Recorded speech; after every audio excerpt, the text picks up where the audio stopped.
Good morning, welcome to another of our little videos. We're somewhere a little bit different today, just doing a short video and not our usual kind of thing, walking up mountains and things like that. We're just on a holiday up in Scotland again, but yeah, not somewhere we'd usually go. We're in a little place called Hoddom.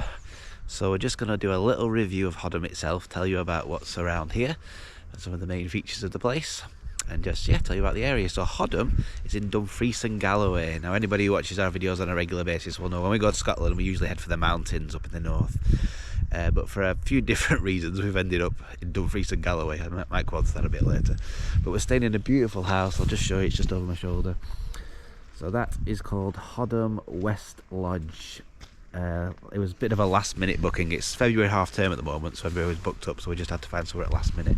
But it's a really nice house, we're really impressed with it. It wasn't too expensive either. It sleeps 6, but obviously there's only 2 of us here, and it's in a lovely quiet area. Actually just a car going past now, but it's a really quiet road we're on, and yeah, we're in a beautiful area. So we're going to show you a few of the things in Hoddom itself, including the castle, the Repentance Tower, the caravan site that's quite popular. Just tell you a little bit about the area, and yeah, do a bit of exploring. So I'll see you on the way around and show you what Hoddom has to offer.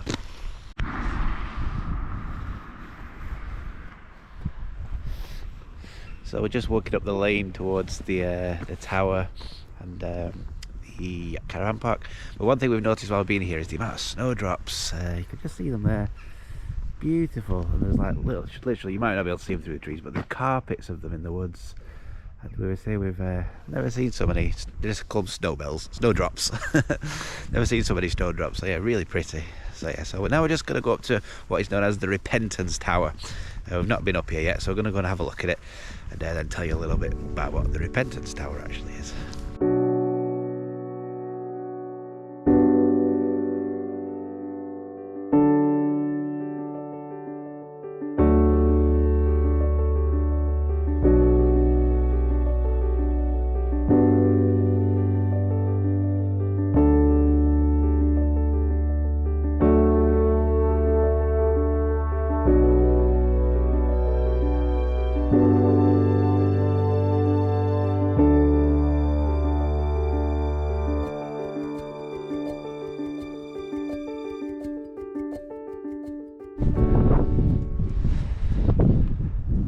The way is shut.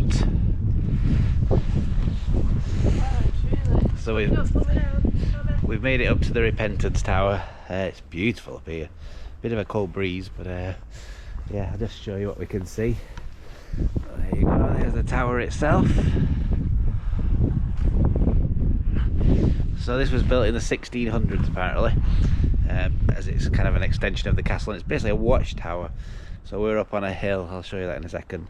So people from the castle will come up to the watchtower just to watch out for marauding invaders. And yeah, but the views here, it's not actually clear as I thought it would be, but you can see that's the Solway Firth down there. You'd be able to see right up to the mountains in the Lake District on a clear day. Over there to the, I think that's the west, that's Criffel, which is like the local hill in the area. Back the other way you can see right through the southern upland of Scotland. You see over to the hills, over to Moffat, they've got snow on, it's really pretty actually. And then down the way we've just come up, that's where the castle is down there. So you should be able to see the castle down there in the middle of the picture, and the caravan park. But yeah, it's a really pretty place. So the Repentance Tower, as I said, built in the 1600s. There is an information board about it here, which we've just been having a quick look at. So it tells you plenty of things on there, why it was built and everything. They're not 100% sure why it's called the Repentance Tower, but the main reason I think is because of what's above the door. See up there, the stone, it actually says repentance in Gothic, so I can't actually read it obviously, but apparently that translates to repentance. And there is a school of thought that stone was taken from a nearby church and then put above the door. So yeah, so hence it's been given the name the Repentance Tower. I don't think that's what it was originally called. But yeah, it's worth just a little walk up there. It only takes 5 minutes from the road, and yeah, some incredible views though. And like I say, on a clear day you'll be able to see all the way to the Lake District and then up through the Scottish hills as well. So just gonna have a quick wander around here. There's a few stones to have a look at, a little graveyard. Oh, and I mentioned snowdrops earlier, just look at all them in there. Those look a little bit worse for wear to be honest, but yeah, really pretty. look around the graveyard, see what there is around there, and then probably head down to towards the castle and tell you a little bit about that.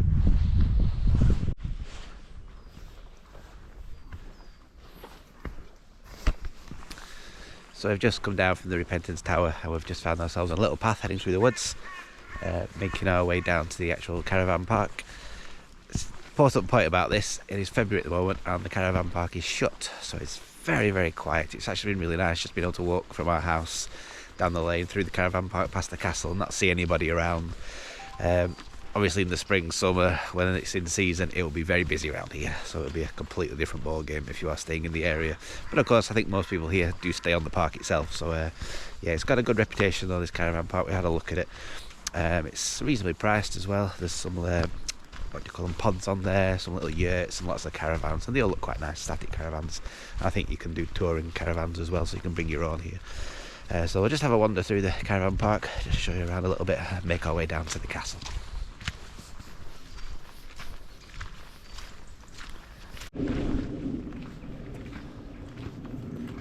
So just wandering through the park, there's lots of static caravans and they do look nice, and there's lots of pictures available as well for bring your own, and then there's touring caravans that people leave here off season.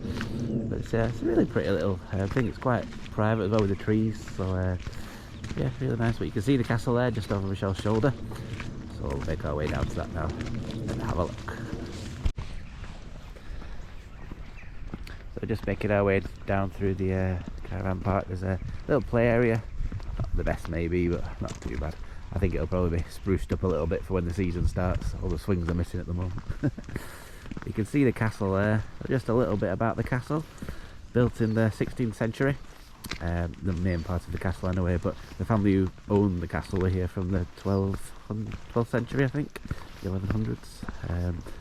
So yeah, it's had various different guises over the years, been owned by various different families, sold on over the years, and now I think it's owned, I assume, by the people who own the caravan park, because there's a lot of the infrastructure of the castle is part of the park itself. There's like for instance the restaurant is in the castle, and we noticed the toilets and the laundry were in the castle as well. But the old part of the castle, the big bit up there, we went round the back the other day, it is falling down a little bit, so it's like many Scottish castles, sadly it's fallen into ruin a little bit, but it's a nice castle, very interesting place, and nice that it's part of the grounds as well where you stay. So yeah, but you can just come and visit the castle on its own. You don't have to be staying on the park obviously, so you can just wander down through the site like we're doing and have a look at the castle. But yeah, interesting place. We'll have a look around and show you a little bit more of it.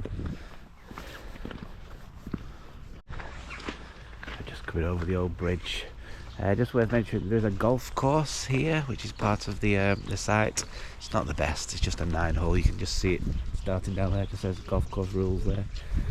So yeah, we just had a quick wander down there the other day. So it's bigger than a pitch and putt course, but smaller than what you class as a proper golf course, I think. But it's alright if you want to knock around, if you bring your clubs when you're staying in the area. But yeah, so there's the castle through things.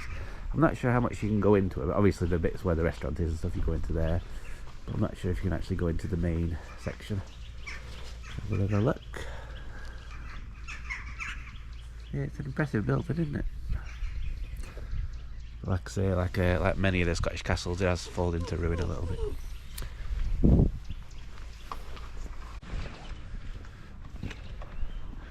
This is just around the front of the castle. So this is the coach house. It's like a cafe and a restaurant. It's supposed to be really nice actually, got really good reviews.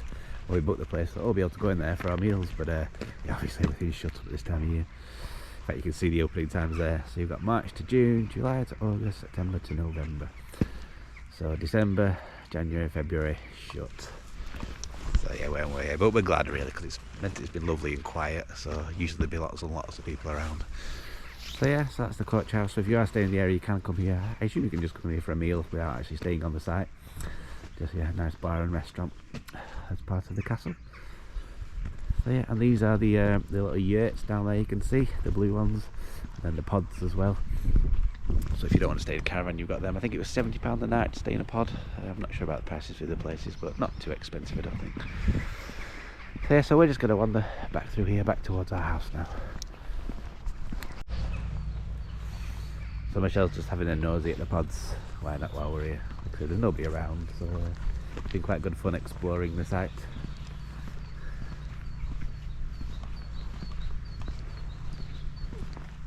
What did it look like? A small double bed, some bunk beds and a dining table with some biscuits.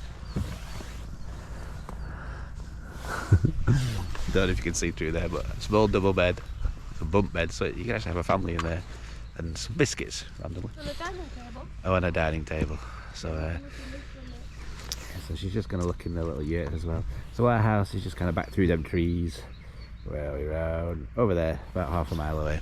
So I think we'll finish the video here, but thank you for watching. I know it's been a bit of a different one, but it's just been nice to explore the area. There isn't really anything else in Hoddom apart from the campsite and the castle and the tower and our cottage.